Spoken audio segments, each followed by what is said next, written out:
বাড়ি হয় কয় মাসে? 8 মাস, 9 মাস কিংবা 10 মাস। কিন্তু কিয়ামতের এই বিভীষিকাময় পরিস্থিতি আর আওয়াজটা তো ভয়ঙ্কর হবে। 3 মাসের ছোট্ট ভ্রূণ, গোশতের টুকরা, আলাক, রক্তপিণ্ড আর গোশত মিশ্রিত হয়ে ছোট্ট একটা টুকরা, অপরিণত বাচ্চা, অপরিপক্ক বাচ্চা মুহূর্তের মধ্যে খালাস হয়ে যাবে। মানুষগুলো পাগলের মতো এমন ভাবে একটা দৌড় দিবে, কেউ কাউরে চিনবে না। ওই দিনটার নাম হলো আল কারিয়া। সবাই পড়েন আল মাল ওয়ামা আদরাকা মাল কারিয়া।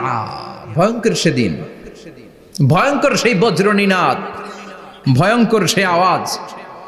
মানুষগুলো পাগল হয়ে যাবে, দিক বিদিক ছুটতে শুরু করবে, পৃথিবীর সব সিস্টেম ওলট পালট হয়ে যাবে।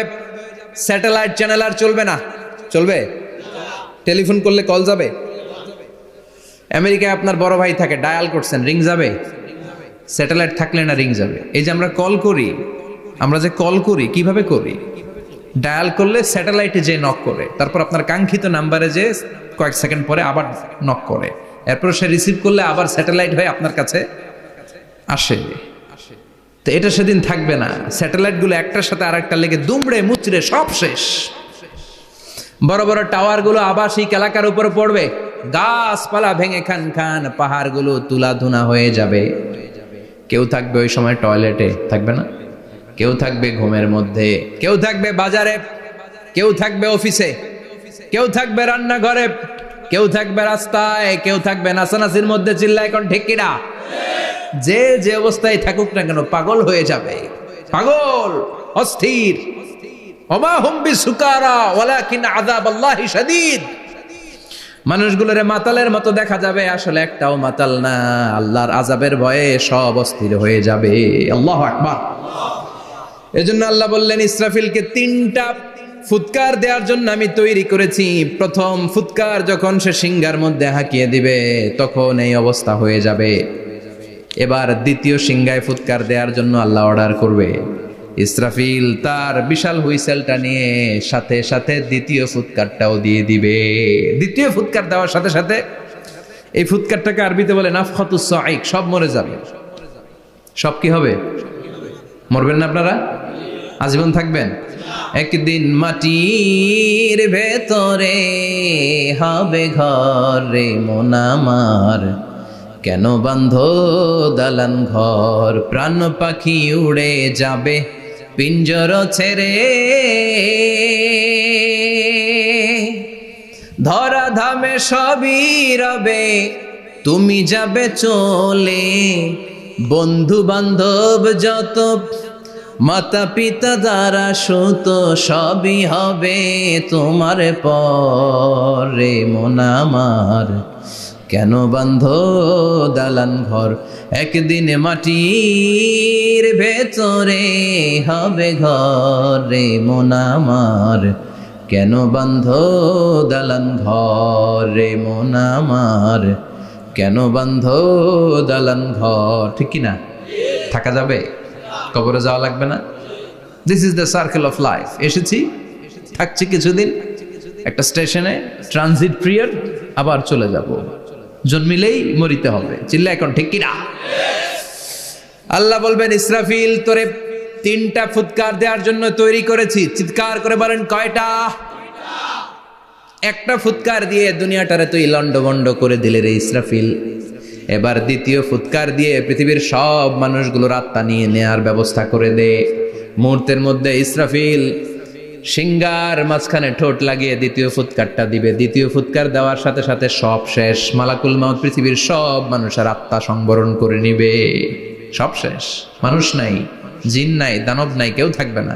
যে ইসরাফিল ফুৎকার দিয়ে সব লন্ডভন্ড করছে ওইটাও নাই। ইসরাফিলও চলে যাবে, নাকি ইসরাফিল থাকবে? কথা কন, কেউ থাকবে না? থাকবে একজন, তিনি কে? কুল্লু মান আলাইহা ফানি ওয়া ইয়াবকা ওয়াজহু রাব্বিকা যুল জালালি ওয়াল ইকরাম ফাবিআইয়ি আলাই রাব্বিকুমা তুকাযযিবান। এই বিশ্বে যা দেখা যায় সব হয়ে যাবে ফান, নিঃশেষ, কিছু থাকবে না, সব মরে যাবে। থাকবে শুধু একজন সত্তা, চিৎকার করে বলেন তিনি কে? দ্বিতীয় ফুৎকারের পরে সব মানুষ শেষ, প্রাণী শেষ, কোন প্রাণের অস্তিত্ব আর নাই। আল্লাহ বলবেন জিন জাতিও মেরে ফেল। মালাকুল মাউত জিন জাতির আত্মা নিয়ে যাবে। আমাদের যেমনি আল্লাহ রুহু কবজ করে, জিনদেরও কিন্তু মালাকুল মাউতের মাধ্যমে রুহু কবজ করা হয়, জানেন? ওমা খলাকতুল জিন্না ওয়াল ইনসা ইল্লা লিয়াবুদুন। এই দুইটা জাতিকে আল্লাহ তাআলা ইবাদতের জন্য তৈরি করেছে। কবরে যে আযাব হয় এই দুইটা জাতি শুধু দেখে না, বাকি সব প্রাণী দেখে। কবরে যে পাখিগুলো বসে, পাখি কিন্তু দেখে নিচে কি হয়, হোয়াটস হ্যাপেনিং ইনসাইড, সব সে দেখে। গরু ছাগল আমরা কবরস্থানের পাশে বেঁধে রাখি, সব দেখে। গায়রাস সাকালাইন, শুধু মানুষ আর জিন ছাড়া, ঠিক কি না? এজন্য মাঝে মাঝে দেখবেন কবরস্থান থেকে গরুর রশি ছিঁড়ে গরু দেয় দৌড়, ছাগল দেয় দৌড়, দেয় না? কারণ সে সব দেখে। জিনদেরও রূহ কবজ করা হবে, তাদের জন্য এই শরিয়ত আছে। জিনদেরও কোরআন তেলাওয়াত করতে হয়, ওদেরও সালাত পড়তে হয়, ওরাও সিয়াম করে, ওরাও হজের সময় হজ করে, কিন্তু আমরা দেখি না। দেখি, এটা একটা অদৃশ্য জাতি, এটা দেখা যায়। জিসমুন নারিয়ুন ইয়াতাশাক্কালু বিআশকালিন মুখতালিফা, এটা আগুনের তৈরি একটা সৃষ্টি, যেটা যখন যে রূপ ধরতে চায় ওই রূপ ধরতে পারে। জিনের কথা শুনছেন কেউ? শুনছেন আপনি? কোথায়? কোরআনে শুনছেন না? জিন আমাদের সাথে কথা কইছে, ওটা শুনছেন নি কান দিয়ে? এটা শুনেন, শোনা যায়, শোনা যায়, অনেকে শুনে, অনেকে শুনে। জিসমুন নারিয়ুন ইয়াতাশাক্কালু বিআশকালিন মুখতালিফা, আগুনের তৈরি একটা সৃষ্টি, চাইলে যেমন মনে চায় তেমন আকৃতি ধরতে পারে। কখনো ছাগল হতে পারে, কখনো বিড়াল হতে পারে, কখনো সাপ হতে পারে, আবার মানুষের মতো আকৃতি নিতে পারে। আল্লাহু আকবার। আল্লাহ বলবেন মানুষ শেষ, এবার জিনদের রূহ কবজ করো। সব জিনদের রূহ কবজ হবে। আল্লাহ একবার মালাকুল মাউতকে জিজ্ঞেস করবেন, আখবিরনি মাইয়া বাকা, ও মালাকুল মাউত, আর কে কে বেঁচে আছে বলো। মালাকুল মাউত বলবে, আল্লাহ মানুষ নাই, জিন নাই, প্রাণী নাই, শুধু ফেরেশতারা আছে। আল্লাহ বলবেন সব ফেরেশতাদের রূহ কবজ করো। সব ফেরেশতাদের রূহ কবজ হয়ে যাবে। যেই ফেরেশতার হুইসেল দেওয়ার কারণে, হর্ন বাজানোর কারণে কিয়ামত, ওই ফেরেশতার রূহ কবজ হয়ে যাবে। আল্লাহু আকবার। আর কে কে বেঁচে আছে? আমার ভাই জিব্রাইল বেঁচে আছে, জিব্রাইল রেও নাও। মালাকুল ওয়াহি, ওহির ফেরেশতা, যিনি আল্লাহর কাছ থেকে ওহী নিয়ে দুনিয়ায় আসতো, তারও রূহ কবজ হয়ে যাবে। এবার আল্লাহ বলবেন, আখবিরনি ইয়া মালাকাল মাউত মাইয়া বাকা, ও মালাকুল মাউত, আর কে বেঁচে আছে এই মহাবিশ্বে বল। কেউ আছে নাকি? মালাকুল মাউত বলবে, আল্লাহ কেউ নাই। আপনার কথা মতো মানুষ মারলাম, জিনদের মারলাম, ফেরেশতাদেরও মারলাম, কেউ নাই, একমাত্র শুধুমাত্র আপনি আছেন, আর আপনার হুকুমের গোলাম আমি আজরাইল আছি। সুবহানাল্লাহ পড়েন।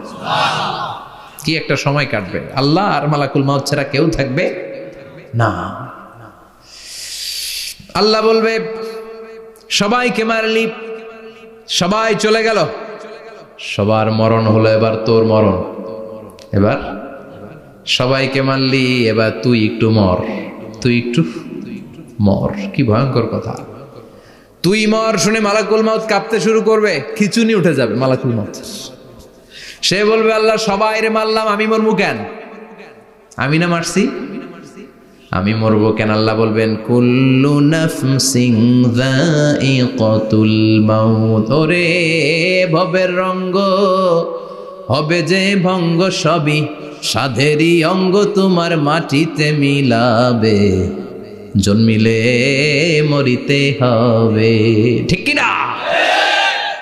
কুল্লু নাফসিন যায়িকাতুল মাউত, প্রতিটি আত্মার মৃত্যুর স্বাদ নিতে হবে। Everyone has to take the test of death. মৃত্যুর স্বাদ প্রত্যেককে আস্বাদন করতে হবে। এটা কেমন?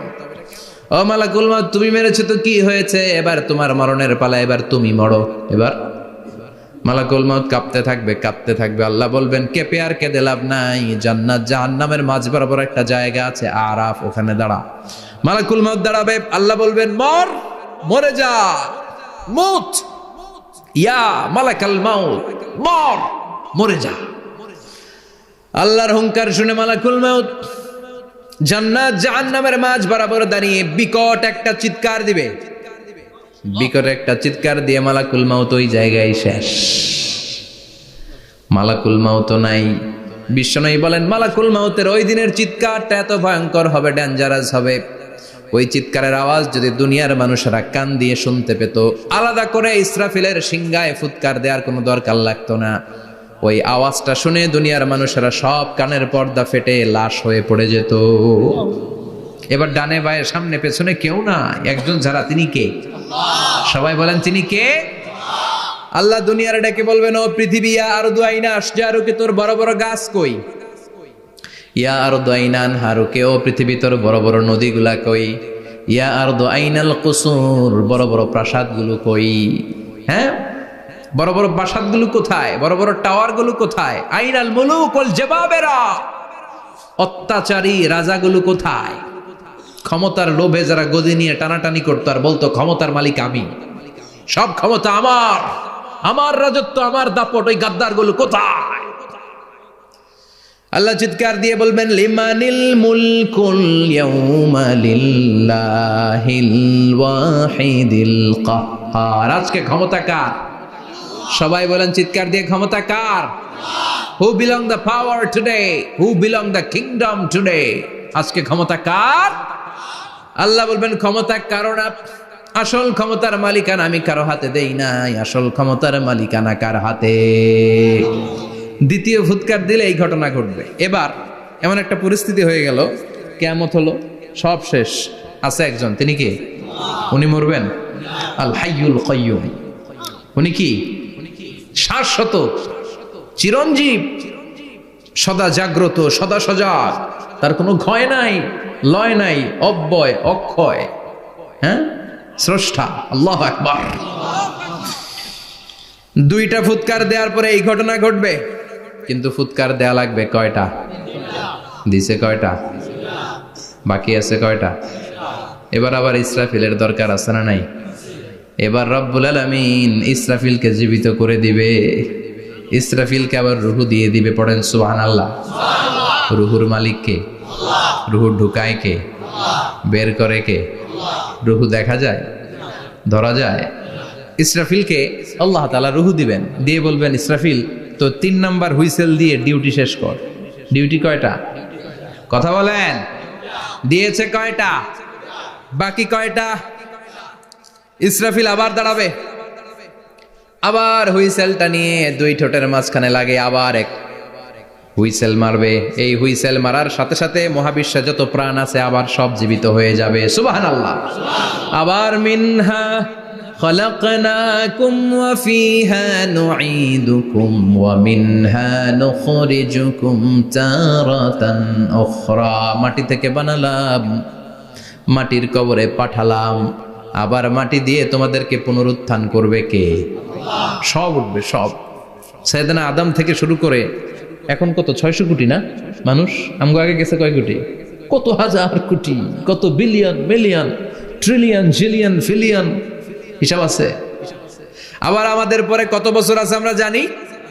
সব উঠবে। মিনহা খলাকনাকুম ওয়া ফিহা নুঈদুকুম ওয়া মিনহা নুখরিজুকুম তারাতান উখরা, সব উঠবে। হায় রে, কত লম্বা ঘুম দিছিল সবাই। মুমিনরা সবাই কবরে কি দিবে? লম্বা ঘুম। জোরে বলেন কি দিবে? সবচেয়ে বড় ঘুম দিয়েছে সাইয়েদনা আদম আলাইহিস সালামের ছেলে হাবিল। নাম শুনছেন? ওরে মারছিল কে? কথা কম। এজন্য মারার বিচার দিয়ে আল্লাহ কিয়ামতের দিন বিচার শুরু করবে। রক্তের বিচার আছে না নাই? রক্তের দাগ সহজে শুকায় নাকি? রক্তের বিচার বড় বিচার। আল্লাহ ওই বিচার দিয়ে শুরু করবেন। হাক্কুল্লাহ, হাক্কুল ইবাদ। হাক্কুল্লাহর বিচার আল্লাহ শুরু করবেন সালাত দিয়ে। আউয়ালু মা ইউহাসাবু বিহিল আবদু ইয়াউমাল কিয়ামাতি আস-সালাহ।